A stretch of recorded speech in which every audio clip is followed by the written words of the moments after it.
finally arrived. The ancient city of Rome, with its timeless beauty, stood still beneath a bright, clear sky. Its centuries-old cobblestone streets, iconic buildings, and majestic landmarks had borne witness to countless events over the millennia.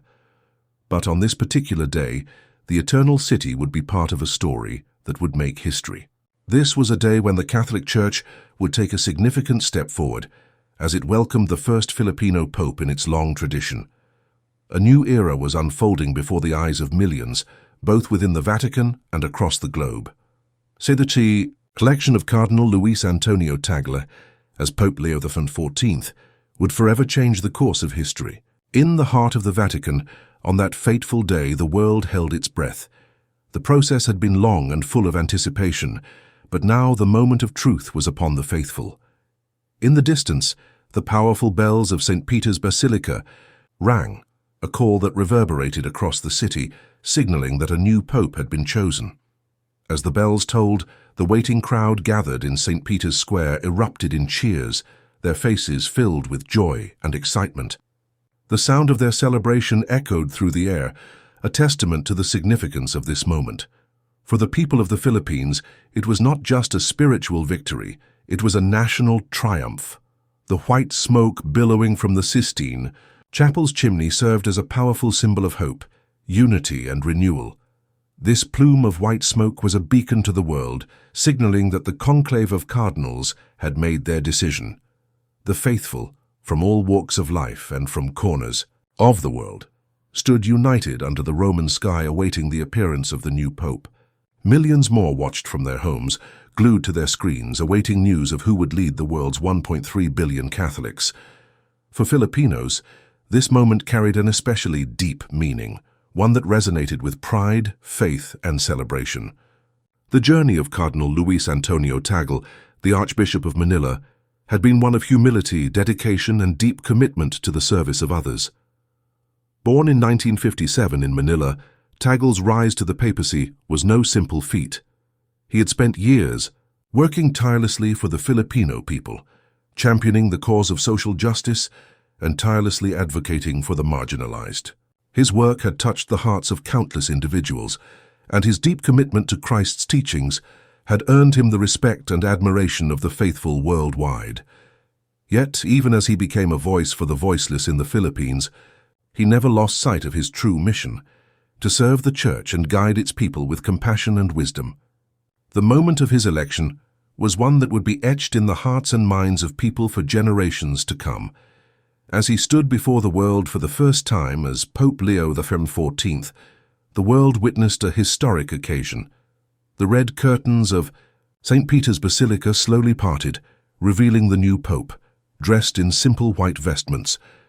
Bathed in the warm glow of the afternoon sun, Pope Leo XIV appeared on the balcony, radiating a sense of serenity and grace. His humble presence was a reflection of the character that had brought him to this moment. For the people of the Philippines, it was an overwhelming moment of pride. Their very own Cardinal Tagle had risen to become the leader of the Catholic Church. The crowd in St. Peter's Square erupted into a frenzy of applause and cheers. It was more than just a celebration of a new pope. It was a reflection of the joy and hope that filled the hearts of millions around the world. For many, it was a reminder that faith transcends national borders, and that the Church, in all its diversity, was united in its mission. For the Filipinos, it was an especially profound moment. They had long been proud of their Catholic heritage, and now they had their own son at the helm of the Church. The sense of pride that surged through the streets of Manila, the Filipino capital, was unparalleled. Everywhere there was joy, from the busy streets of the city to the quiet, rural villages scattered across the archipelago. Flags waved in celebration, songs were sung in unison, and prayers of thanksgiving echoed through every corner of the country. It was a moment of unity that brought people together in ways that few could have imagined. The election of Pope Leo XIV also marked a milestone for the Catholic Church itself. It was a recognition of the Church's universal nature, its capacity to embrace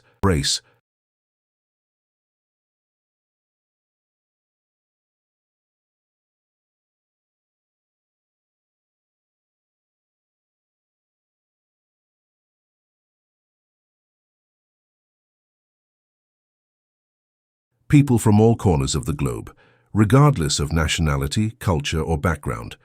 The choice of Tagle, a man from the Philippines, underscored the fact that the Church is not bound by geographical or cultural limitations.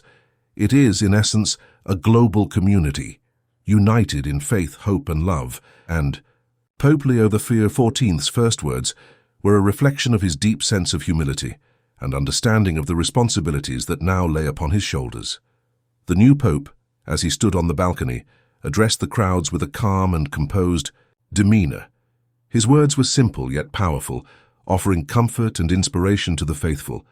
He spoke of the Church's mission to serve humanity, to be a beacon of hope in times of darkness, and to remain true to the teachings of Christ. His message resonated deeply with those who had gathered to witness this historic moment.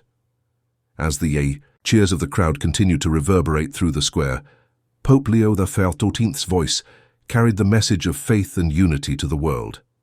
For those who had followed Cardinal Tagle's journey, this moment was the culmination of years of unwavering faith and dedication. Tagle had spent his life advocating for the poor and marginalized. As a priest, he had been deeply involved in community service, reaching out to those who needed help the most. His early days in Manila were marked by a hands-on approach to ministry.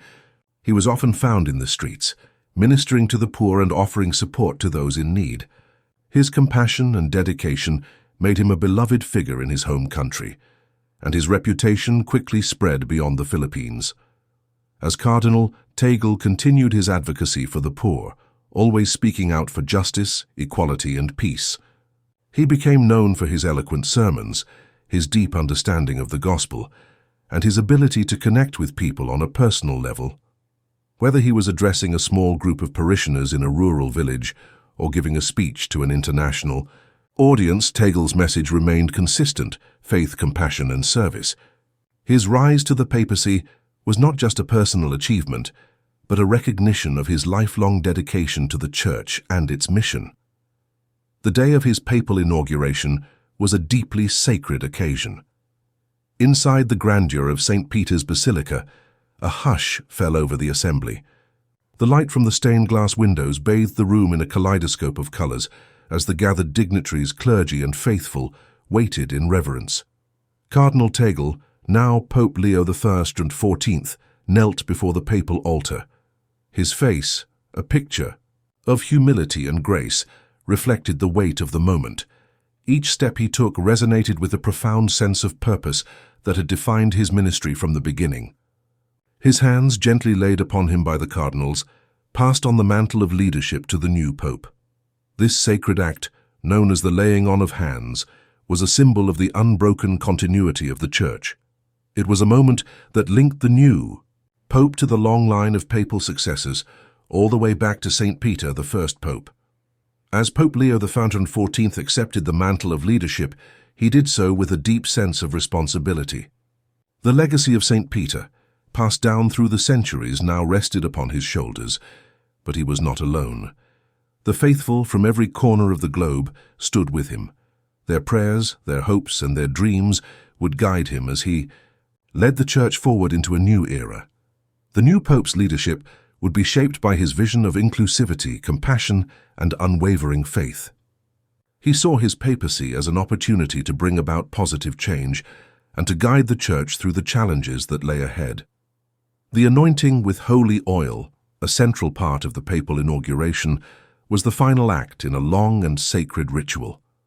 The oil, symbolizing the divine gifts of wisdom, understanding, and strength, was placed upon the forehead of Pope Leo XIV.